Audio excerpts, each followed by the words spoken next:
Isa ka din bang tanga na sa championship binabase ang pagiging GOAT? O isa ka din bobo na sa stats binabase ang pagiging GOAT?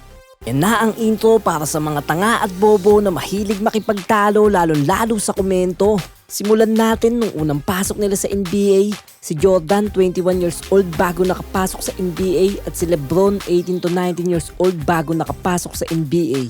Pero para hindi magalit yung mga Jordan, Kobe fans, kasi isa lang yan eh. Puriin pa rin natin si Jordan banda dito. Si Jordan nung 19 years old nakikipaglaro na siya sa mga college players. Nag-average siya ng 13.5 points per game, 1.8 assists per game at 4.4 rebounds per game. Habang si LeBron, 19 years old na pero nasa NBA pa lang siya ay nag-average ng 20.9 points per game, 5.9 assists per game, 5.5 rebounds per game. NBA pa lang yan si Jordan nga sa college na eh. Ang layo ng pagitan, di ba? O palakpakan pa rin natin si Jordan banda dun no. Parehas naman sila naging Rookie of the Year. Si Jordan, 21 years old siya naging Rookie of the Year at si LeBron 19 na. Si Jordan wala siyang nakasabayang kaposisyon niya na gumagawa ng 28 plus points per game sa mga guard. Hanggang sa prime niya, siya talaga ang pinakahalimaw sa mga guard Halos ilang season, 30 plus points per game, shoot ball sa perimeter, walang nakakapigil kahit mapadrive, unstoppable kumbaga, at halimaw sa mga highlights, at syempre maganda ang galawan. Jordan yan eh. Si LeBron, madami siyang nakasabayang mga kaposisyon niya na gumagawa ng mga 28 plus points per game sa panahon niya ng mga forward at guard na din. At syempre si LeBron, unstoppable din talaga.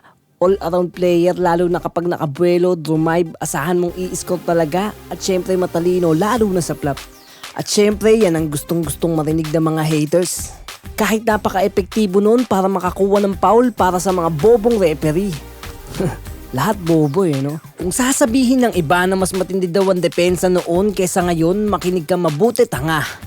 Binago lang ng NBA ang tawagan ngayon kasi konting hard foul lang mape-penalty na agad ang player at magbabayad ng multa. Pero tanga, kung papanoorin mo ang mga depensa kay Jordan, wala talaga. No blood, no foul. Ulul, walang ganun. Exaggerated masyado kung sino man yung bobong nagsabi nun. At kung sino man na maniwala dun, wala kang utak, kang tanga ka. Para kang nakinig sa lalim-laliman pero sa totoong buhay wala namang ibubuga. Kasi nga, tanga ka. Para sa inyo kasi yung mga hard fouls at away nun dati ay yung tinatawag yung top defense. At para may mas masangka kahit papano sa katangahan mong yan, panoorin mo ang iilang clip na to na ilalagay ko sa description kasi kung pisikalan talaga, ang gagaan at ang ninipis na mga player noon kumpara mo sa panahon ngayon. Mas mahirap mga labaw ngayong era. Ultimo mga guard, mas magaganda ang timbang lalo na mga centers at forward kumpara mo noon. At mas madami ng shooters kahit hindi sikat may ibubuga ngayon. Si Jordan may bigat lamang na 198 pounds to 216 pounds sa buong karir niya. At ang mga average sa timbang ng mga player noon ay nasa 220 to 240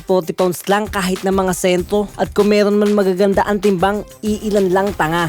Madaming ampaw ng mga players noon at tingin mo ba makakakalabaw si Jordan sa mga center o forward ngayon na 260 to 280 plus pounds ang average na bigat?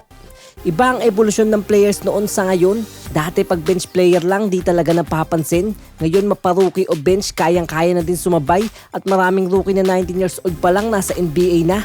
Di tulad ni Jordan. At nag-evolve pa lalo sa shooting nung hinagupit ni Curry at Clay ang NBA. Kaya bago ka pa man mag-react dyan at sabihin bias ako, tingnan mo na lang ang evolve ng mga shooting, timbang, bilis ng mga player ngayon, mga scoring ngayon, mga play at galawan ngayon, kumpara mo noon. Kaya bago ko pa man magkomento kang tanga ka, manood ka muna ng buong game, hindi yung highlights lang sa videoke, bobo. At kung matalino ka lang sana at di sarado ang kukote mo at hindi yung nakikihype ka lang at kung gusto mo talagang magkaalam kang tanga ka, pakinggan nyo ng maigi yung malupit na paliwanag ni David West na isa sa mga nakatunggali ni LeBron laban sa Indiana at naging katunggali niya rin kontra Golden State. Ilalagay ko ang link sa description. Bawal sa tanga. Kung isa ka sa 90% na Pinoy na tanga na katulad ni Bias Sports Zone, ibabase mo talaga ang pagiging GOAT sa dami ng championship.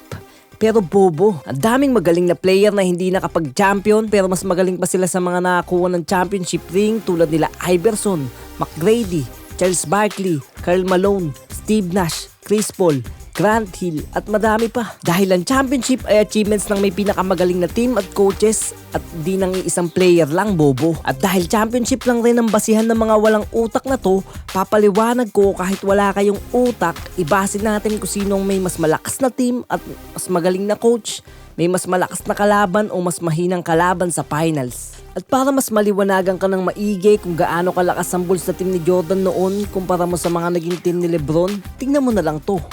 Si Jordan nag-retire siya ng 1 taon sa Bulls sa taong 1993 to 1994, pero ang Bulls nasa pangalawang seed pa din ng East kahit wala yang si Jordan. Si LeBron, halos lahat ng inaalisan niyang team hindi nakakapasok ng playoffs, kulelat pa nga yung iba. Tapos sasabihin niyo super team, mga tanga? Matanong nga kita, kailan pa naging super team ang mga kampi niyang hindi makapasok-pasok ng playoffs kapag wala siya?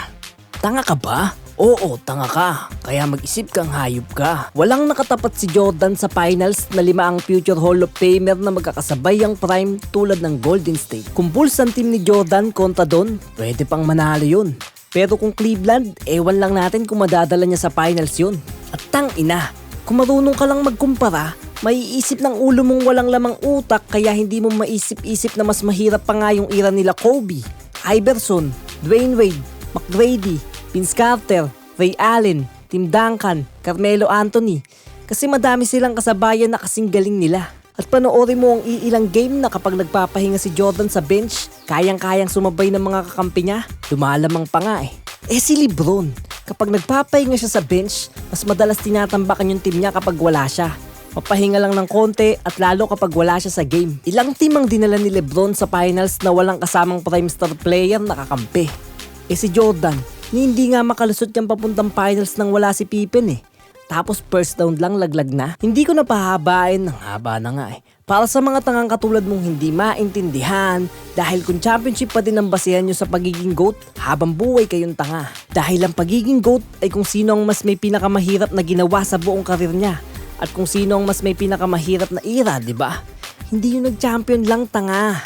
Dahil madali nga mag-champion kung maganda ang team mo at angkop sa sistema ng coach. Dahil ang basketball ay team play nga eh. Hindi nang iisang player lang, bobo.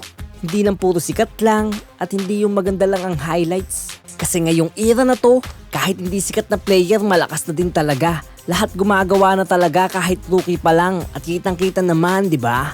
Kaya kung pagiging GOAT lang ang usapan, mas madaming pwedeng maging GOAT kaysa kay Jordan. Tulad nila Kareem Abdul-Jabbar at Tim Duncan dahil mas maganda ang buong karir nila.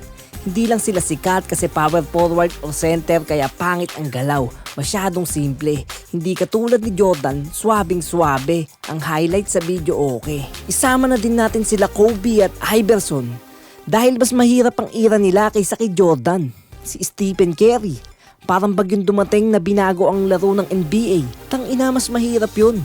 At syempre si LeBron. Di lang sa pagiging all-time scoring, mapa-assist at rebound, magaling pang gumawa ng play.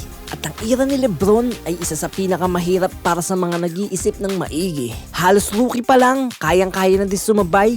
Kahit hindi mga kilalang player magagaling, hindi katulad ng panahon ni Jordan na mas madami ang bano. Yung pinagtulong-tulungan siya ng Golden State na may 5 future Hall of Famer na magkakasabay pa ang prime. Kitang-kita naman na lugi talaga yun, di ba? Tapos sasabihin ng mga Jordan fans, kung si Jordan nandun, kaya niya yun. Ulul, ni hindi nga mabuhat ni Jordan ng Bulls nang walang star player na kakampi. Swerte lang si Jordan sa era niya sa Bulls kay Pippen at sa coach niya. Oops, trigger na naman sigurado yung mga Jordan fans dyan. Lalo na yung influencer na bias tulad ni Bias Sports Zone na matanda. Para sa mga LeBron fans naman dyan na scoring record ang basihan. At syempre dahil bias ako, pero sasabihin muna ng mga haters dyan, kaya lang naman nanguna sa scoring si LeBron. Kasi ang tagal na sa NBA. Tanga! Mas matagal si LeBron pero mas konti ang shot attempt niya bago niya naabutan yung scoring record ni Jordan. Mas konti ng 1,300 ang shot attempt ni LeBron kaysa kay Jordan. Sa madaling salita, mas maraming tira si Jordan kaysa kay LeBron pero mas madaming naipasok si LeBron kaysa kay Jordan. Tsaka tang ina, hindi madali umiscore sa NBA, tandaan mo yan. Sa gusto mo ang babae, hindi ka makiscore eh. Sa ring pa kaya ng NBA? Gago ka ba? At yung paggawa ng play, mas mahirap pa yun sa pag-score, bobo. At bilang lang ang player na may ganong kakayahan lalo na sa forward position. Para sa akin, ang lamang ni Jordan, siya ang may pinakamagandang gumalaw, pinakamaganda ang highlights at yung pagiging scoring machine. At siya lang ang namumukod tanging magaling na shooting guard sa era niya. At para sa mga unggoy, walang binuhot na team si Jordan, bobo. Hindi nga siya makalusot ng first round, gago. At hindi ko masasabi na best defender talaga siya kasi wala naman siyang nakabantayang magaling na kaposisyon niya. Kung may best defender man sa shooting guard, kay Kobe pa ako, real talk lang.